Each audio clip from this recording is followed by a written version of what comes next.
Hello! Namasyal kami at may nadaanan kaming Anli Buffet Restaurant. Ayan, sabi dyan is Filipino and Japanese cuisine.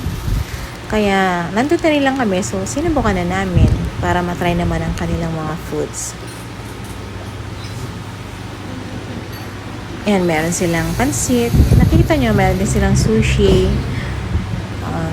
nachos, ayan, may banana, at iba-ibang Filipino dishes.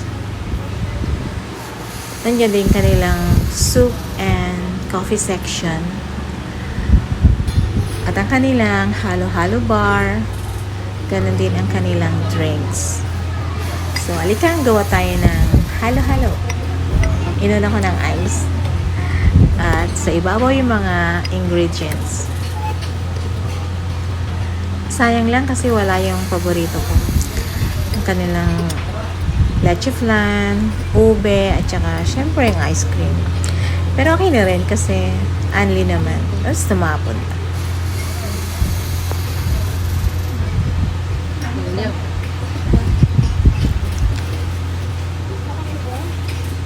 Yan yung milk.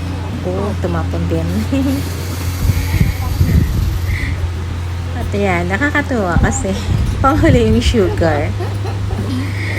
At ang kanilang pinipig sprinkles. Yan, meron na tayong halo-halo. At yan din ang aking foods na kinuha. Thank you for watching.